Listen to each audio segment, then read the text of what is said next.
all you storm watchers, storm chasers, and Leanierologists out there.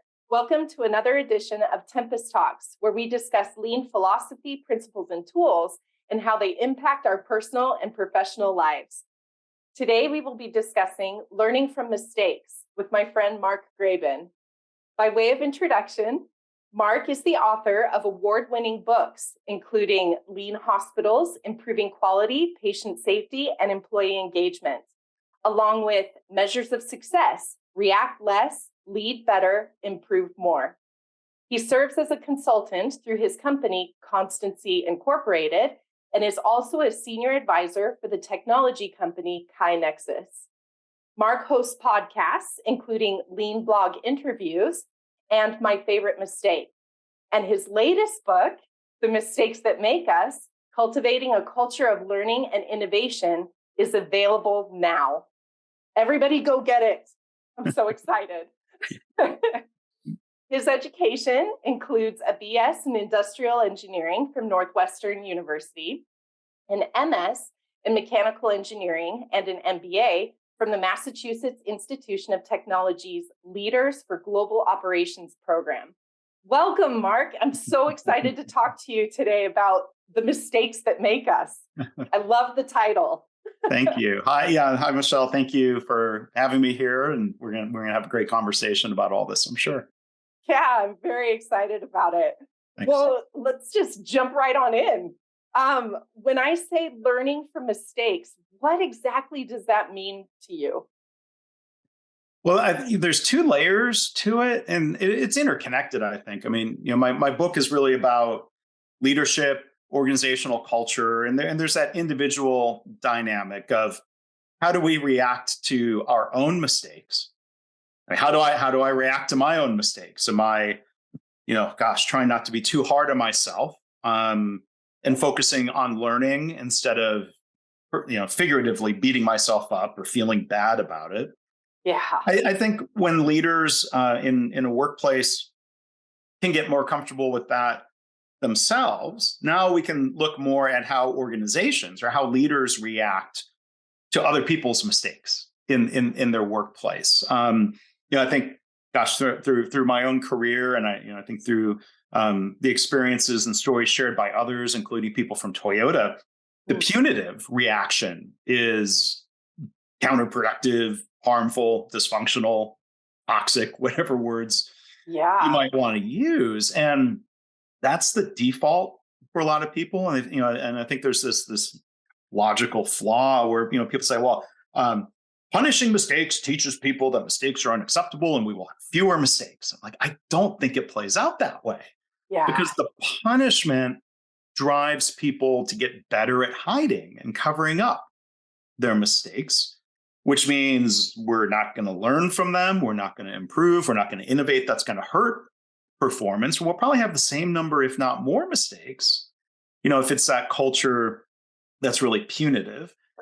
But I think, we can shift from, or we need to shift from punitive, which is counterproductive.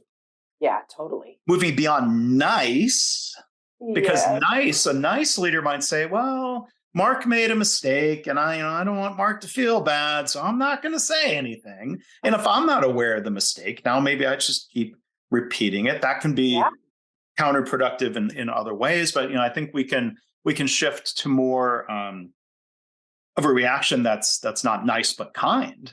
And, my friend Karen Ross, I'll credit her. She's written a book called The Kind Leader. She really helped me better understand the difference between nice and kind. That kind is helpful, not kind. And I think this connects to lean language around respect for people. Totally. Being respectful and nice are not the same thing. Like, we don't have to be jerks about things. We don't have to be, but I think the problem with nice is if we're not really addressing the situation, right? So kind or respect for people, going back to Toyota language, involves sometimes challenging people and doing so constructively in a non-blaming way that's focused on learning and improvement and moving forward. That's, I think, the most powerful aspect of learning. That's how we start learning from mistakes instead of just punishing them. Yeah, I like that. I've never thought about that before with the concept of kind versus nice. So I know I personally get labeled as being very nice. Mhm. That's not And bad in and of itself. yeah, it's probably not, but I get the point where it's like being nice could actually not fix the problem. Mhm. It could actually perpetuate the problem because you don't want to hurt somebody's Mhm. feelings. Right. And I've seen myself do that throughout my career. Of course, Yeah. earlier in my career, I probably recognize it a little bit more now that I've been in industry for a while. But um, what are some of the recommendations you would make for, for somebody that's maybe realizing, oh, I'm not really helping my employee Yeah. grow and develop. I'm perpetuating the problem. Well, I mean, that's a great question. I mean, we can think in terms of baby steps and continuous improvement in our own behavior, perhaps, and thinking through or trying to practice or to try speaking up and pointing out an employee's mistake and doing so in a way that maybe strikes a balance of explaining it's not that the mistake it's not that we're happy it happened. I mean, we can talk about the impact on the team or impact on the customer. Yeah. At the same time, we can sort of try to couch it around, I think this comes back to lean language around, focusing on the process and systems and where did that break down instead of asking who messed up and ascribing blame. Now, that said, if we're trying to build that culture, our employees still might react in a way that seems defensive. They may have a lot of fear and anxiety of like, oh no, I've been caught making a mistake. I've been punished in the past for mistakes. Like, I mean, this becomes an emotional thing to navigate. But I think trying to remind people our intent here is to understand, to learn, to improve. Yeah. And I think we try to demonstrate and help people get more comfortable and build trust. I mean, it's one thing to say we're not going to punish you for mistakes. It's another thing to now Right. just demonstrate that over time. Just to try to get the ball rolling in terms of reacting to mistakes. And maybe we could talk more if you want about what leaders can do to make it safer for people to point out their own Mm, mistakes. that would be awesome. Yeah. Yeah. Yeah. So it's almost like there needs to be a particular type of culture that's developed in an organization or even in a work group at the very beginning, um, where people feel safe. And there's that whole concept of psychological safety that you talked about. Right. Um, how would a leader go about creating some of that psychological Mhm. safety? Yeah, and I'm going to credit. I mean, look, I haven't invented any of this that's in the book, but I think what I'm doing that's hopefully helpful is connecting some dots between different Yes.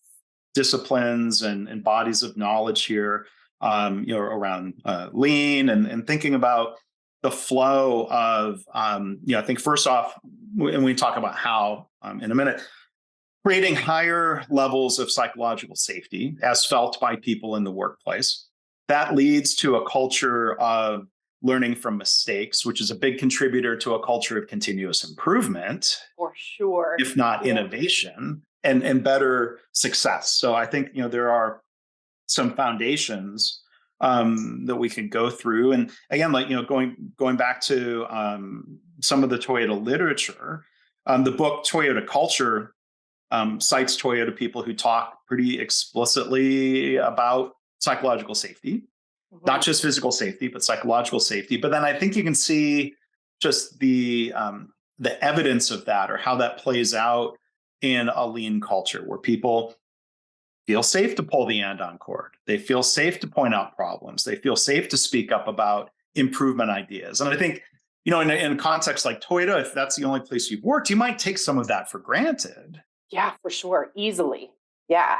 And I'm not saying Toyota is perfect, but sure sounds like a high psychological safety environment. And then there are stories that we've gotten to explore with people in the podcast and in the book of Toyota stories of, be careful with the language, people making a mistake, but really it was a systemic error that they were caught up in.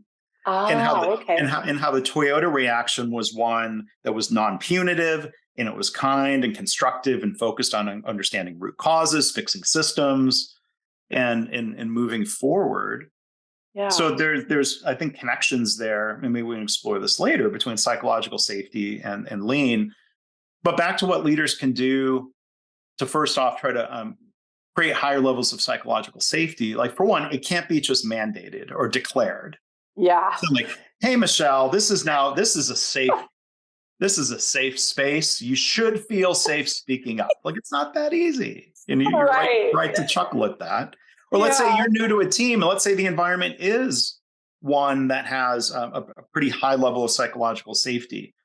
You're new to that team. You're not interacting with anybody yet. You haven't experienced any of this. Let's say you left a workplace where you constantly got blamed and shamed for mistakes. Yep. You can't just flip a light switch and say, like, you're right, it's safe now. Like, you have to go build a new habit. And you have to have it sort of demonstrated that it's safe. But whether it's demonstrating to a new person on a team or trying to build that culture, I'm going to give credit to someone else I've learned a lot from, Timothy Clark, the author of a great book called The 4 Stages of Psychological Safety.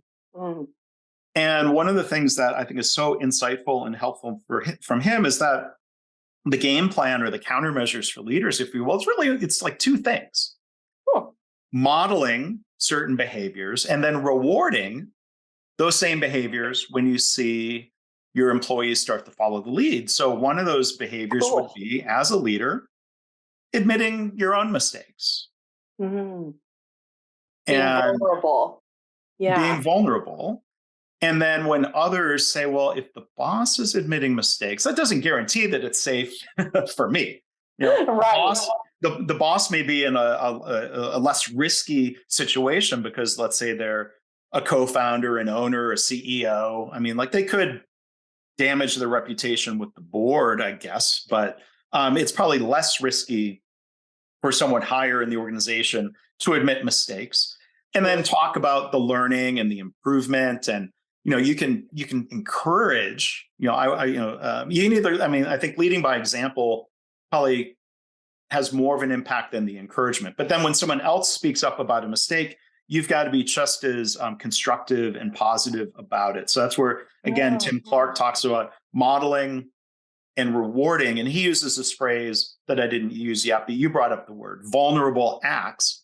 Yeah. Now, sometimes people misunderstand vulnerable as like, we hear this like in everyday language. Like, Michelle, here, I'm going to be vulnerable for a minute. Like, you're probably bracing yourself for like some horribly embarrassing personal story. Right. That's an example of a quote unquote vulnerable act. But again, pointing out a mistake, sharing an idea for improvement, pretty much any interaction in a workplace could be a quote unquote vulnerable act. And what that means, going back to the dictionary, is a vulnerable act is one that exposes us to the risk of loss or harm. Oh, yeah. So admitting a mistake and you fear the risk, or it's been demonstrated that you will get fired. Yeah. Instead of moving forward with that quote unquote vulnerable act, you're going to keep quiet. Yeah, for sure. Right. So we can't just encourage people to be brave or courageous, or you should be more vulnerable. Leaders can do things that reduce the risk involved in speaking up in different ways. Yeah. And I would say that goes along with lean thinking. Mm-hmm. Very, very closely tied to that with lean thinking. Yeah. Because we've discovered as lean professionals, right? People, if they don't feel safe, they won't bring up problems and systemic problems that need to be fixed. They'll just stay quiet because I don't want to be fired for that, or I don't want to be blamed for it, or whatever. Right. And so all of it, making mistakes then is in a healthy culture. Mm-hmm. is then embraced, if you will, because you're bringing up a problem that needs to be fixed. And if we're a problem-solving culture, then we would bring more of those kinds of things up. But it takes a while to get there. I'm sure you've seen this in healthcare, because it's an old industry, right? Yeah. I definitely saw it in aerospace. Yeah. It took a long time for the culture to change and to feel safe, to bring up problems and issues, because it wasn't a lowered risk situation for exposure, if you will. We used to joke about, they're going to go tell the boss what the big problem is. I hope they don't get a golden parachute, to be like leaving the company, if you will. So I think I saw it, at least in my experience, particularly in aerospace. It took upwards of over a decade before people really started feeling safe enough to share what they've learned from their mistakes. And that's from like constantly, beating the drum as a leader. It's a safe place. It's okay. Bring this up. And sometimes, do you think that the phrase "this is a safe place" has kind of been morphed a little bit? It's kind of like kitschy now to say that. This is a safe space. Yeah, I mean, it can mean different things in different contexts, right? So we could say,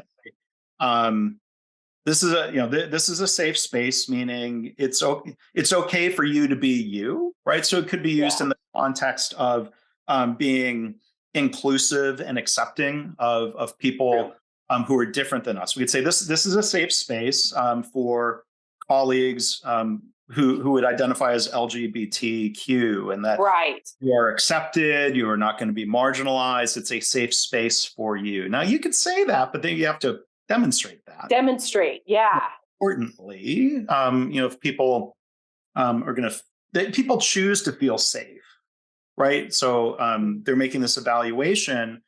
Is it worth the potential benefit of saying something versus the risk of saying it? We're weighing these pros and cons. And then back to Tim Clark's model, the 4 stages of psychological safety. Stage 1 is what he calls inclusion safety. Do people feel accepted, included, and respected as a foundation? If people are not feeling that, and again, it's an individual feeling perception, which is why back to the phrase, this is a safe space. I'm like, it's not the space that's safe. It's the people who are feeling to some degree safe or not. And again, it's very situational. It's very individual. There are circumstances where I might feel very safe, but my risk reward benefit is calculated differently than a colleague. And so, that's where you shouldn't shame somebody. I hear this in healthcare, well, it's your professional obligation to speak up. And I'm like, that's nonsense. If speaking up means someone lower in the medical hierarchy is going to get ostracized or punished or fired, don't tell them. It seems irresponsible to tell them to do that. But one other thought back to Clark, in these 4 stages, we go through inclusion safety, learner safety, contributor safety, challenger safety. Challenger safety is where improvement and innovation is really happening. And, going back to, that foundation, and Clark's research has shown teams generally progress through those levels. It's not that you need perfect inclusion safety before you move on to other levels. But I think there's a good lesson there. Without inclusion and acceptance and respect, people aren't going to be able to feel safer in those other kind of high performing zones.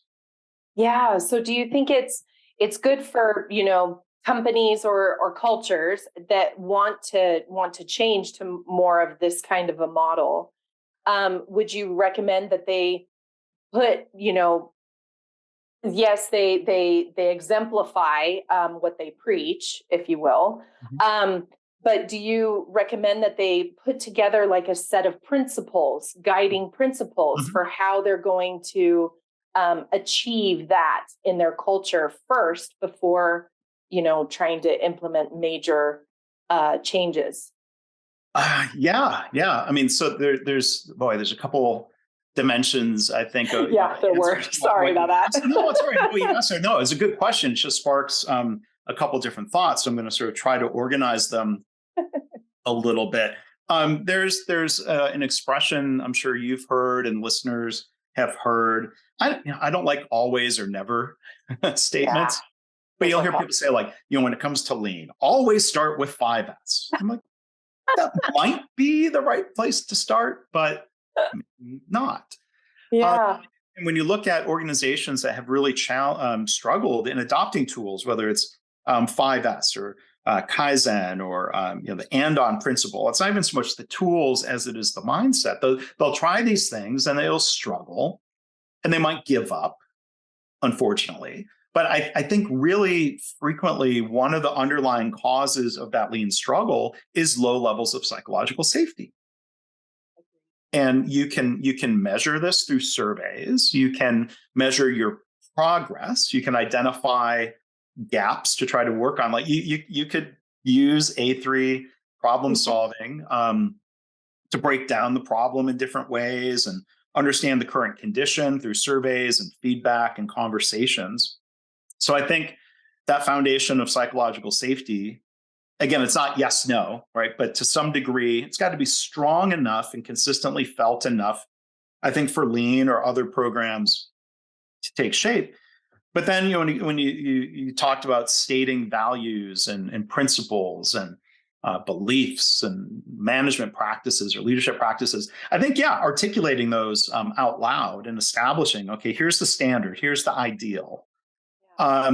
Sometimes it's kind of an emergent strategy, right? So as I talk about in the book, a leader might intentionally say, okay, here's the direction we're headed. We've identified that there's big potential and opportunity in strengthening the sense of psychological safety. Like you could articulate that even from day one of a company. Say, we are building a culture here, and this is how we describe that culture. KaiNexus, as you mentioned in introductions, is a company I've been involved with for 12 years.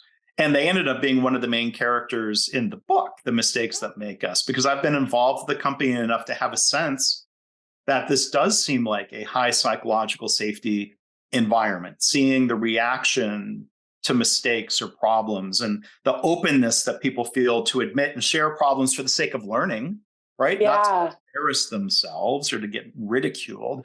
That KaiNexus had built this. And then in talking with the co-founders and other leaders, realized that, like in the book, I try to use this analogy around a garden.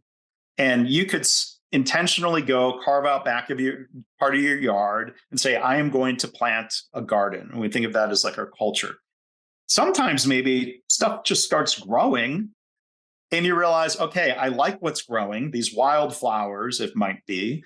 Now we're going to be more intentional and define our intent to keep cultivating and nurturing what's growing so that it can survive and continue to evolve in a positive way. So, KaiNexus had focused a lot from day one on saying we want a culture of continuous improvement. But then I think that there were a lot of behaviors that were just sort of implicit or kind of natural for leaders, including the little bit of a role I played, focusing on the process, not blaming and shaming people for mistakes, focusing on learning, focusing on preventing mistakes. There's great lean lessons there. If we can do our best to mistake-proof things, but we know that's never perfect.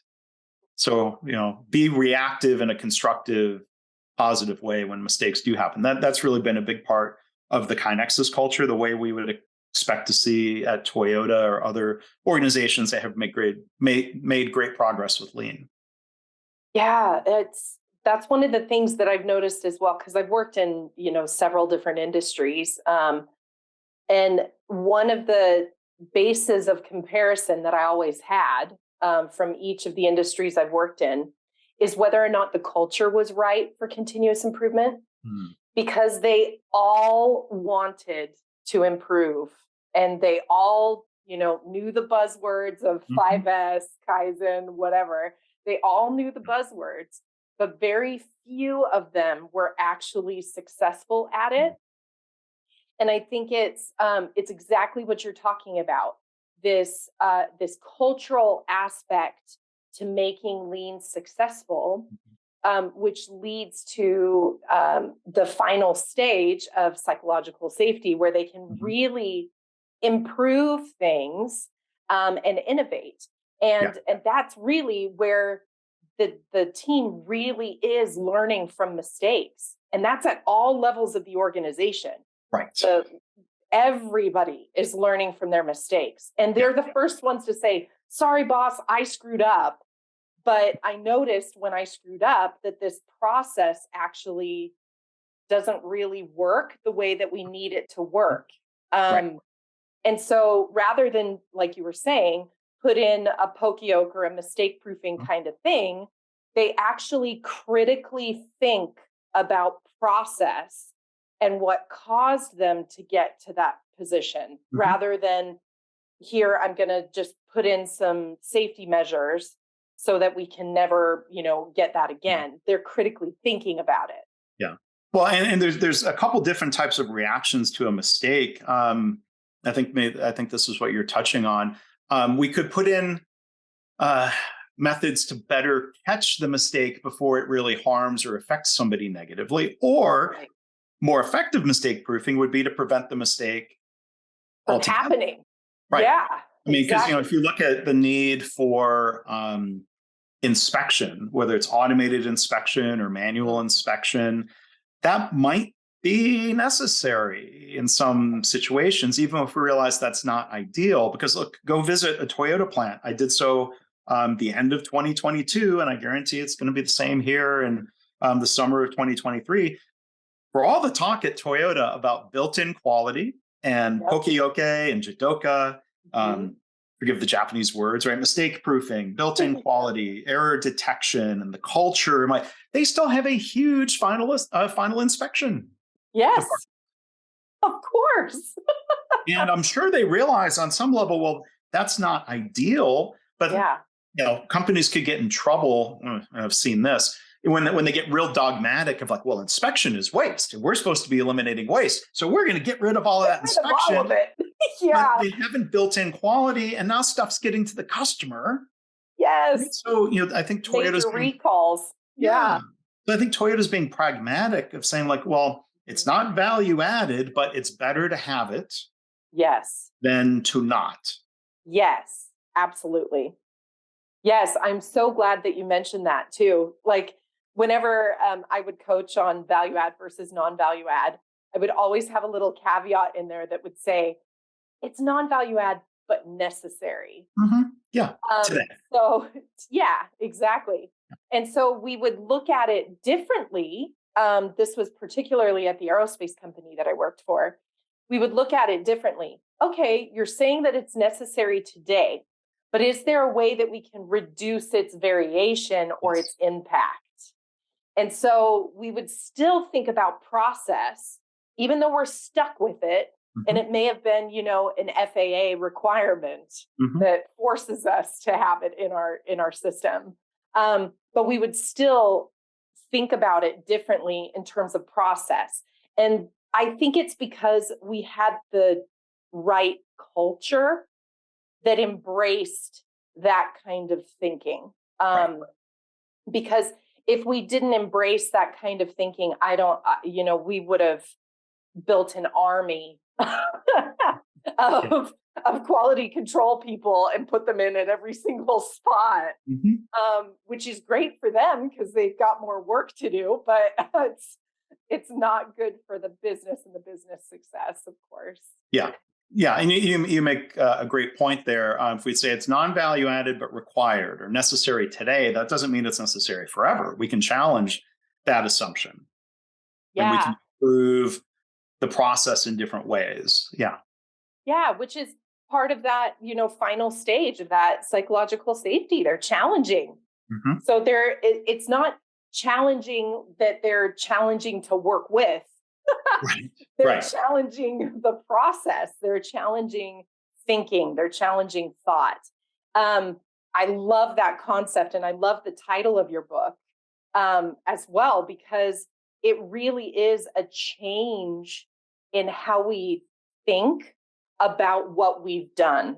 And so it really does lead to a growth kind of mindset. Yes. Which is amazing. So many of us get tied up in the thought process of, oh my gosh, I made a mistake. I don't know how to recover from this. And we forget that recovery is always possible. And we need to remember that we can recover from some of these things. Like, do you think that a lean mindset really helps with overcoming mistakes or learning about them?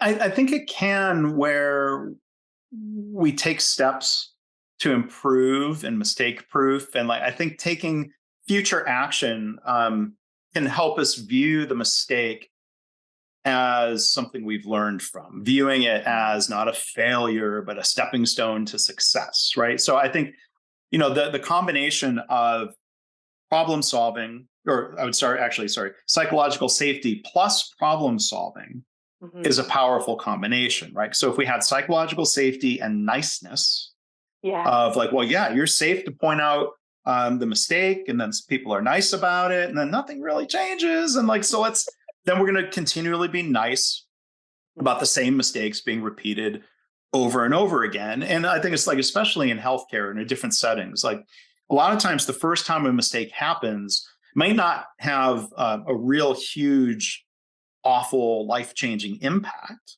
But then if we're, we felt safe to report it. We did an incident report. The number of incident reports are climbing. And then people are nice. That's not kind, because now we might be setting them up to make that same mistake in a way that harms or kills a patient.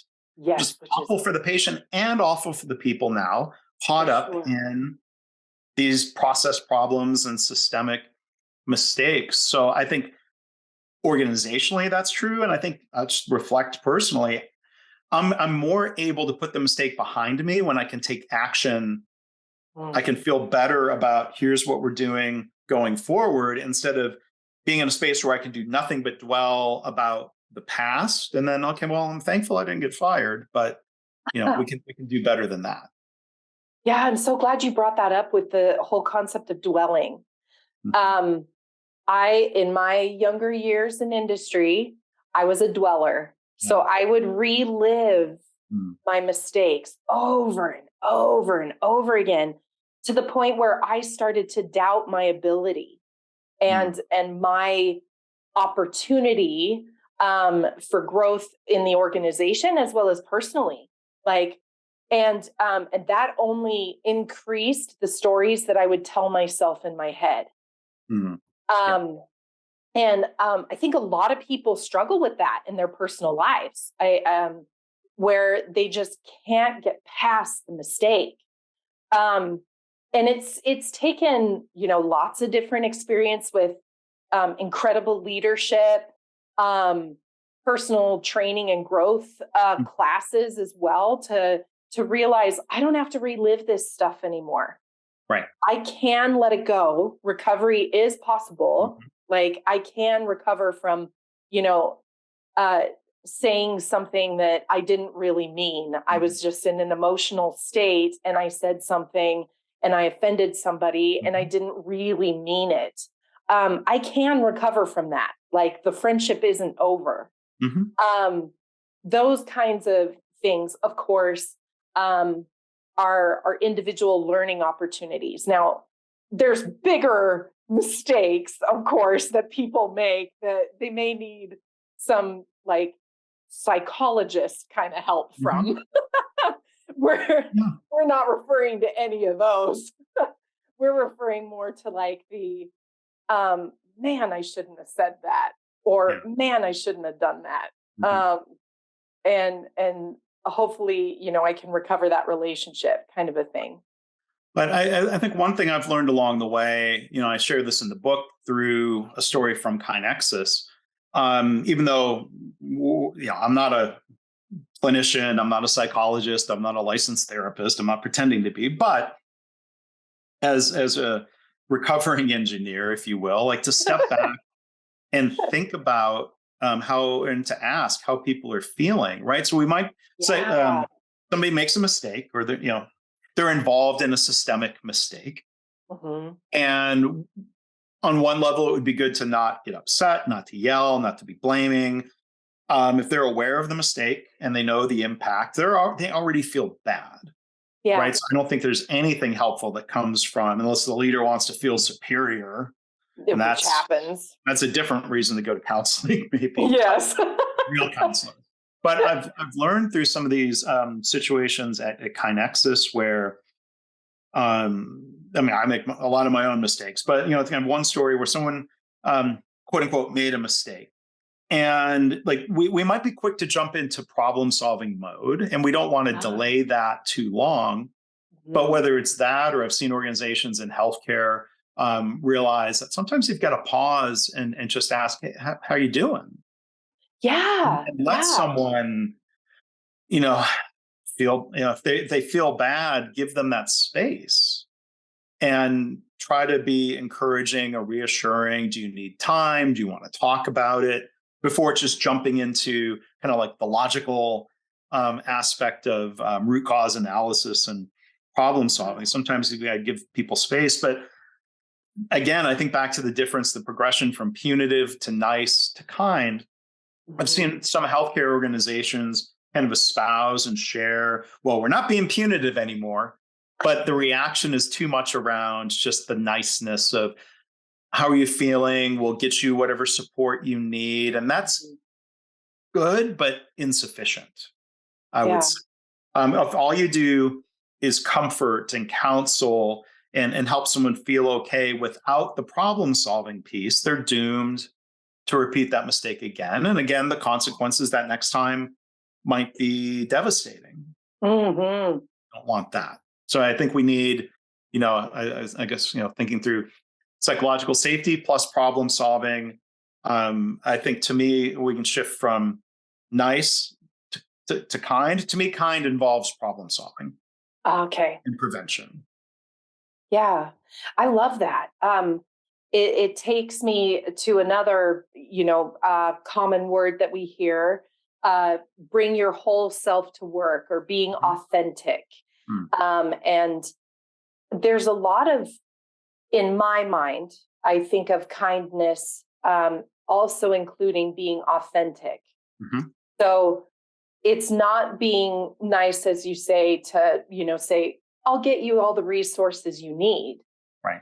It's the added aspect of, I'll get you the resources you need, and I personally am going to follow up on anything you need.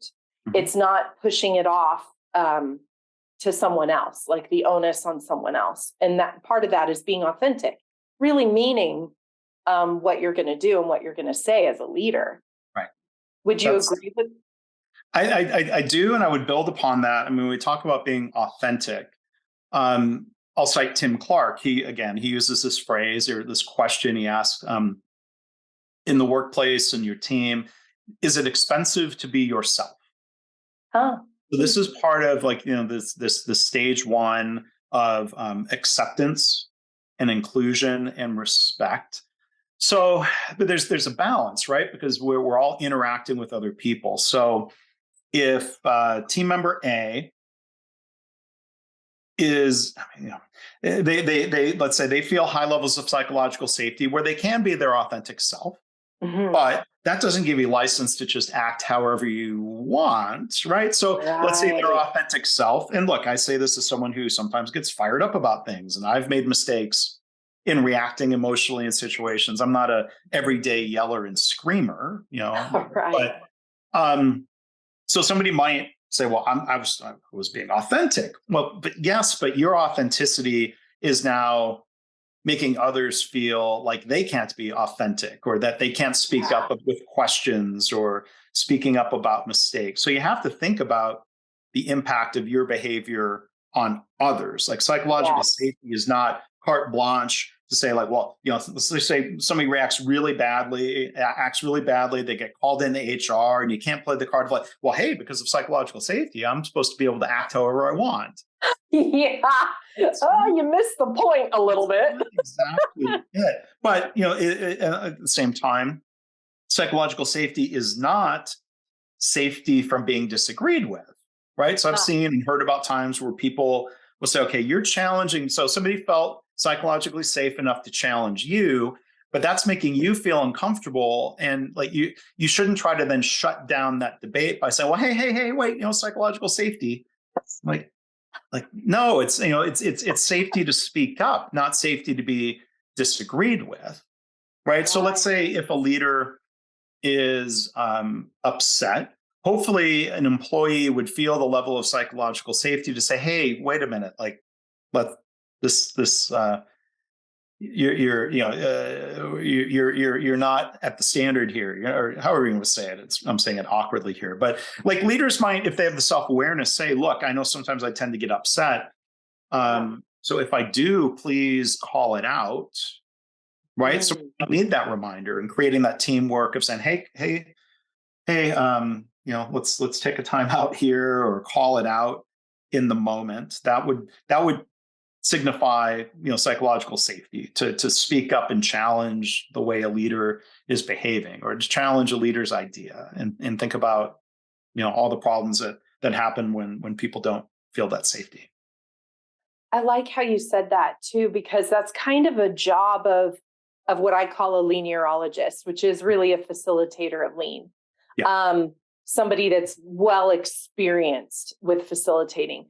That's kind of our job, to watch out for those kinds of moments and to provide that clear feedback to the leader of, when this occurred, this was the result.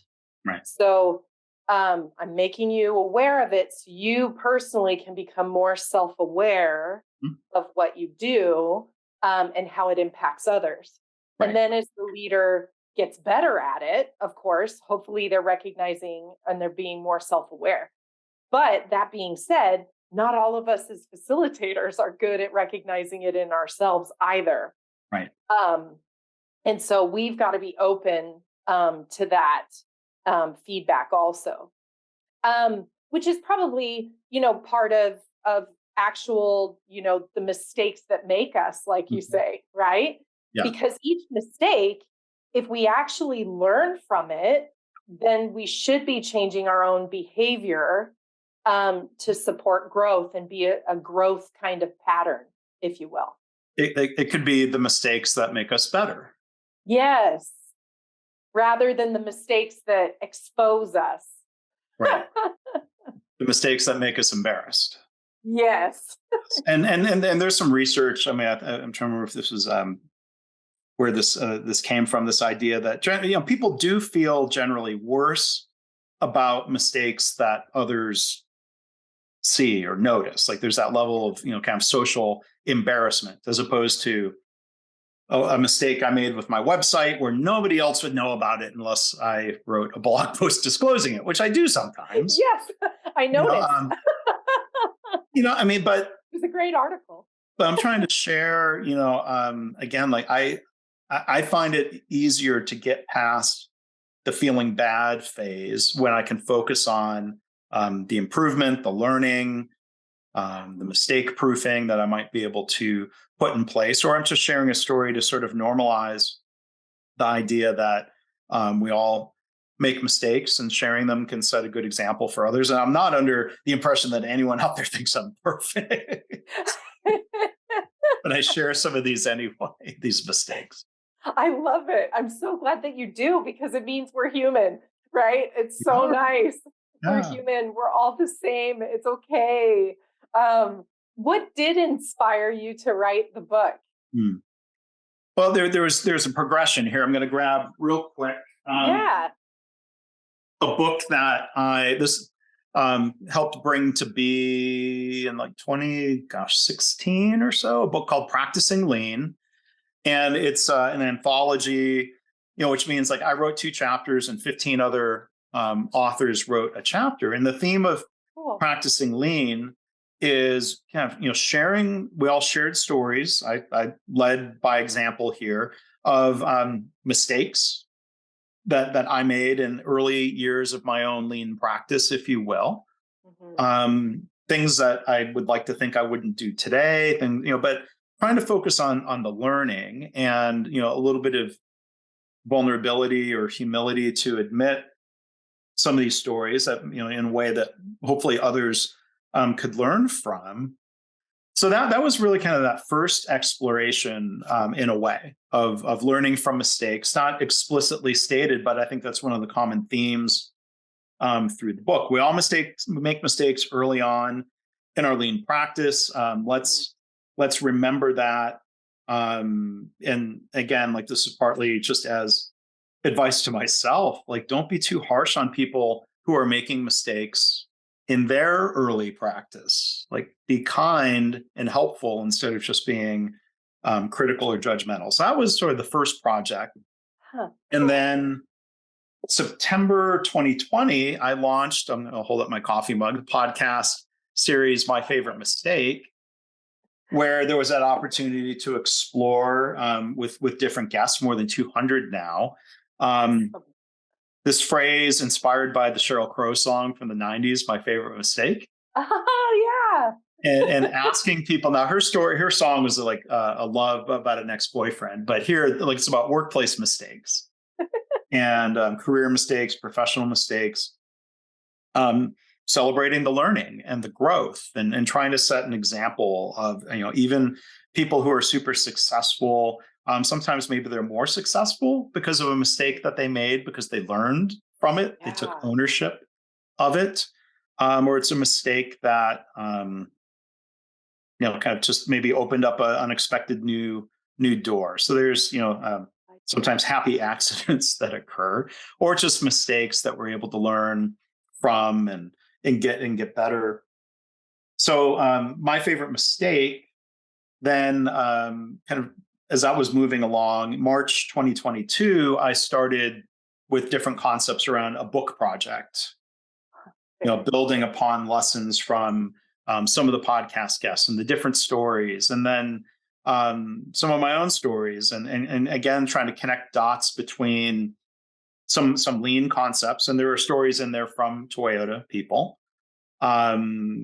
psychological safety, and those connections. So I think, it's a book that tries to synthesize some of those different ideas and practices in a way that is hopefully engaging to read and a little inspiring, and also kind of practically helpful. Like, kind of slip in there in the chapter about preventing mistakes. A lot of readers for the first time might be learning about FMEA, which to you and your audience, like, oh, well, everyone knows about FMEA, but like, kind of a conceptual high level overview of, just trying to, through some practical examples, there's a time and a place to think about what could go wrong. Yeah. Instead of just waiting to react to different mistakes or problems as they occur. So it's sort of maybe a stealth lean book. I like that. Stealth lean. A stealth psychological safety book for somebody that, it might be an introduction for them, where they would, again, hopefully then go read an Amy Edmondson book or a Tim Clark book for a deeper dive into that topic, or go take a deeper dive into lean or lean startup type concepts. Yeah, I absolutely love the concept. And it's something that I've been thinking about a lot through my career. Like I've seen a lot of similarities between your thinking, of course, and my own as I've developed through it. Originally, years ago, I thought it's all about leadership. It's all about leadership, and how can I be the best leader possible and create this culture. But as I've gotten older, I've realized, no, it's less about the leader and more about me personally, and what I get out of it and what I learn from it that can make the greater influence on culture than just following somebody, right? And so I love this concept because it introduces it not only to a certain part of an organization, but it's really for everybody. So how do you think about problems? How do you think about your processes? How do you interact with others? How do you relate? How do you learn? How do you grow? It's a very inclusive topic, very, very inclusive topic, because we all do make mistakes. I mean, we're human, and we do it often. I probably will make several mistakes today. and from a personal standpoint, thankfully, I have a significant other who lets me know what those mistakes were. In a kind, helpful way, I'm sure. Yes, of course. Yeah. Because from a personal level, yes, we've talked a lot about lean, but from a personal level, we can include a lot of these same concepts into our personal lives as well. Right. And how do we fix our family relationships? Maybe we don't have a great relationship with a parent or a sibling or somebody else in the family, and we both have made mistakes. And how do we, recognize our part? Because there's a lot of ownership in that as well. Ownership and accountability, and how do we recover from that? It's a very beautiful concept that, flows from operations into personal lives and back out. Because I'm realizing we do really bring ourselves to work. And, several decades ago, they used to say, oh no, I'm a different person at work than I am at home. But really, we're not. Yeah. Seems like that would be exhausting, being someone different at work. But, I think back to, my first job out of college at General Motors, the number two leader in our factory, was a yeller and a screamer. This was like the old traditional dysfunctional GM culture. Yelling and screaming, spitting and swearing, blaming people, pressuring people, flying off the handle. I mean, like, it felt abusive. Yeah. And not the kind of leadership style. I'm learning maybe what not to do and taking note. Like that. But then there were two things that kind of eye-opening. So, like, one, I was out to dinner sometime with some friends, and who was there? Like 6 tables over with a large group. I mean, like 20 people, like a family, multiple generations. He was a grandfather, I'm sure. Wow.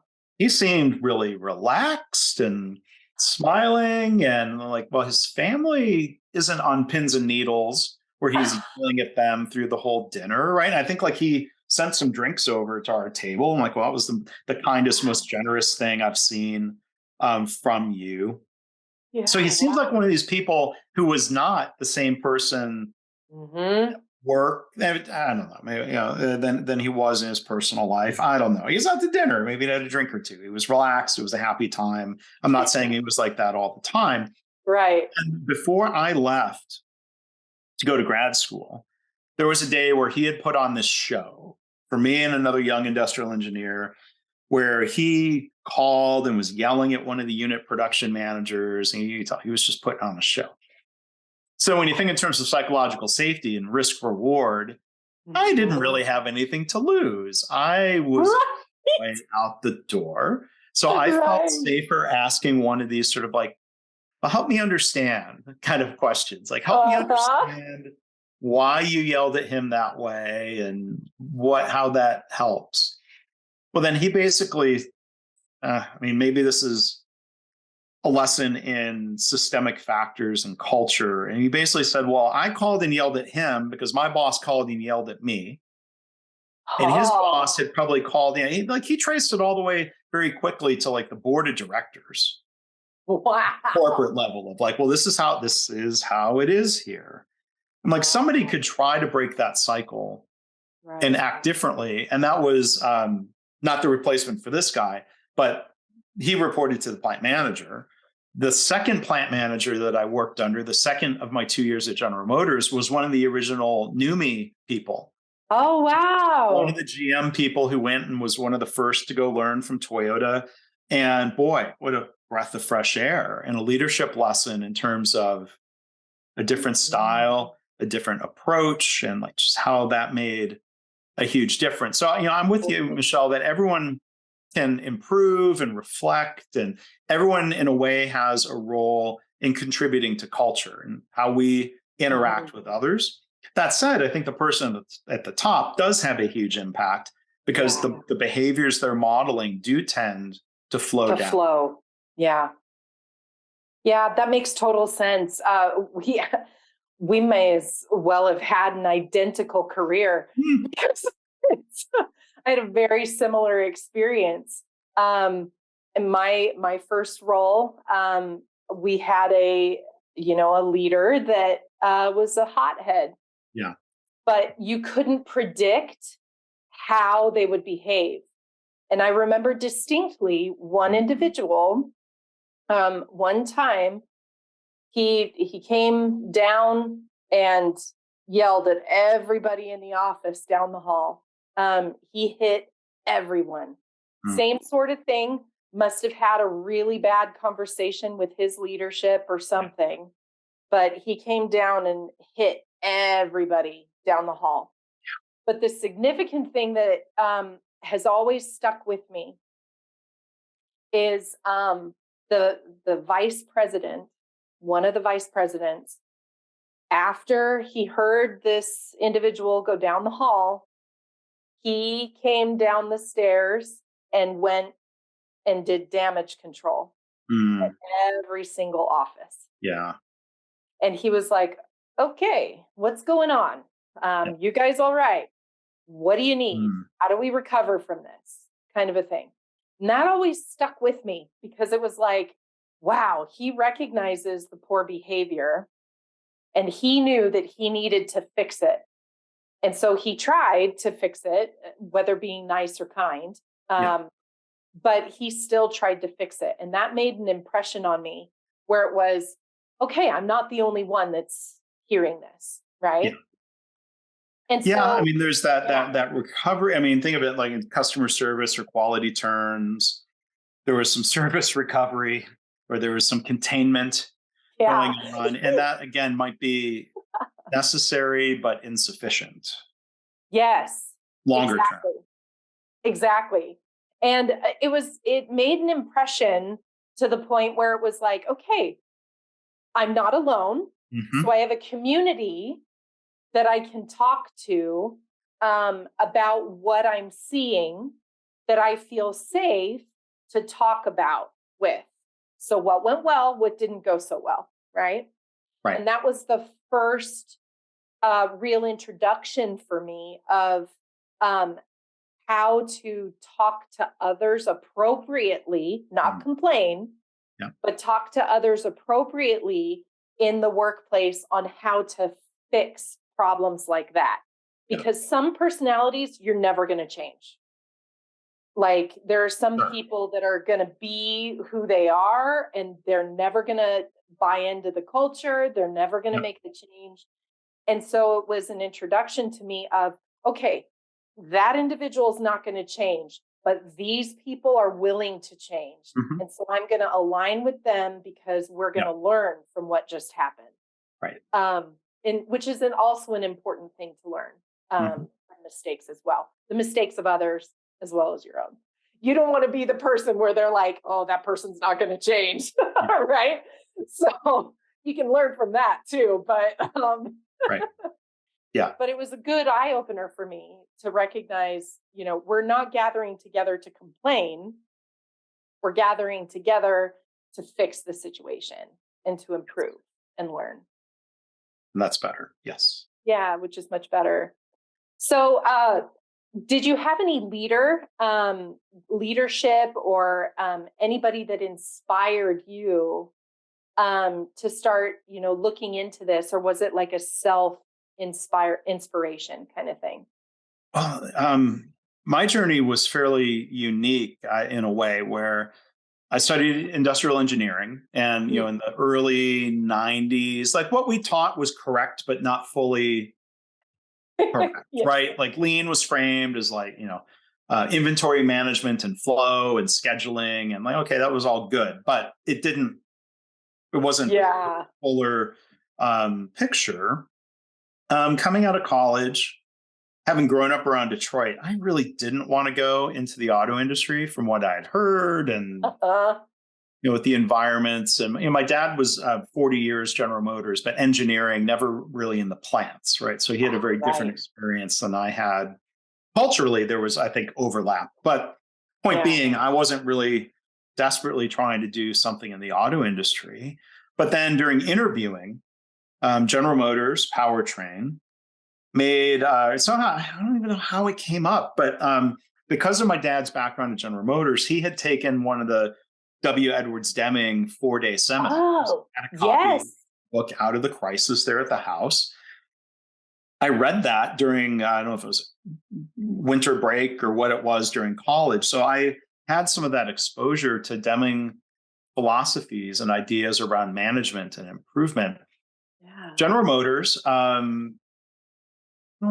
how did it come up? But they were making this pitch that this plant that happened to be in my hometown of Livonia, Michigan, operated under what they called the Livonia philosophy. And but it was their relabeling of the Deming philosophy. Wow.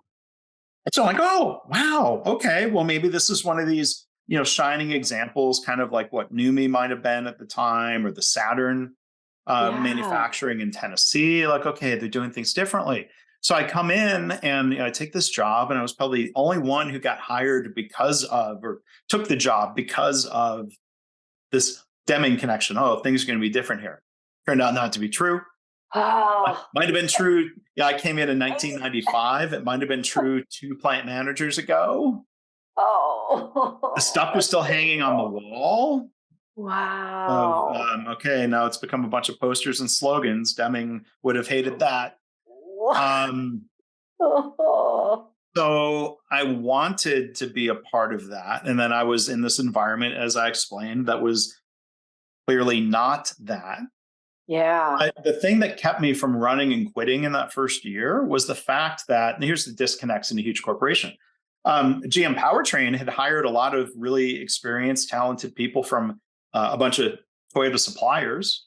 And there was nobody there directly from Toyota, but they had been hired in, like, you're going to come in and make these plants lean. We weren't even using the word lean, but do this Toyota stuff. And God, like, you can imagine they were not welcomed by the plant manager. Like, these 7-8 people, we're here from headquarters and we've been sent to help. And they were ostracized and marginalized and, in a bad situation. But, they had me as like an eager pupil, and they weren't being asked to do a lot. So they were willing and able to dedicate time to me, someone who wanted to learn, and to go through and see the waste and see the behavior issues from leaders. And they could talk about how it was different at their place and how it could be better here. But then that's where the second plant manager, thankfully, comes in. So see the compare and contrast between Jack and Larry, and their different approaches. And Larry was the type of situation where, and getting to talk to him, he did change and transform as a leader. And I remember him saying to me once, because the yeller and the screamer still reported to him, like, it seemed like Larry was giving Bob a long leash, if you will, of like, why are you, like, you're making other changes? I think the way he's acting is not helping. Right. And I remember Larry saying basically, he didn't have the benefit of the opportunity I had in the experiences that I had at NUMMI. And they were also, turns out they were fraternity brothers from the General Motors University. Oh, wow. So personal relationships may have entered into why he didn't push Bob out into an early retirement. But so anyway, workplaces, people, relationships, it's all complicated. But, those the people at GM that were coaching me, and then under Larry's leadership as the new plant manager, now they were actually able to start doing stuff. Oh, that's so cool. But then we also saw dysfunctions of where the culture clash comes in, of like introducing practices that would have been fine at Toyota with psychological safety and problem solving that were sometimes disastrous in an organization that still had these habits of blaming and yelling and screaming. And even with the new plant manager coming in, it's not like a college head football coach who gets fired, and the new coach comes in and brings in their whole coaching staff with them. Right. You That still have wasn't those little Larry actions. came in as the head coach of that plant, but he still had all the same assistants, and they were Yep. still wanting to run the same playbook. Yep.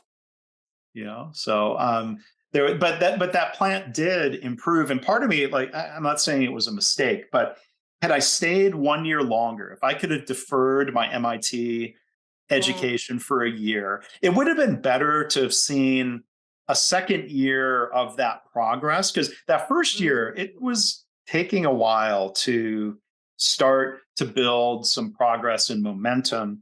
That plant went from being bottom of the barrel to top quartile in performance, and within 3 or 4 years, as I kept in Wow. touch with people and Awesome. understood it. So those are some of the pretty early influences.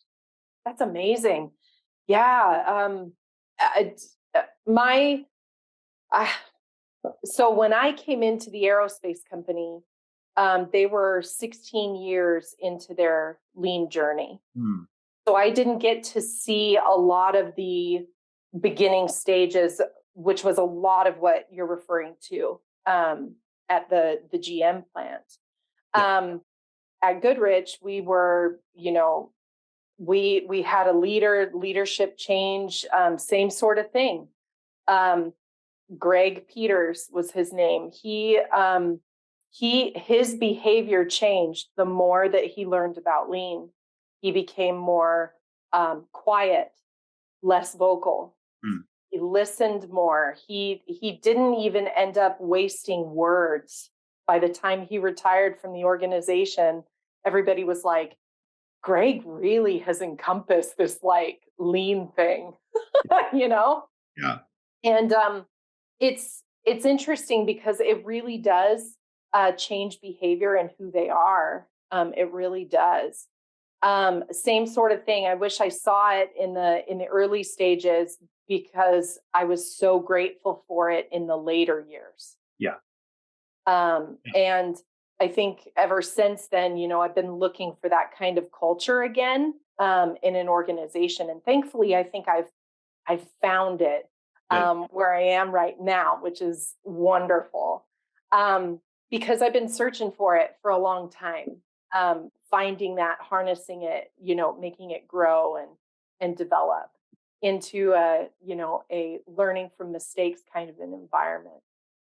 But this hour has just Oh, flown by. yeah.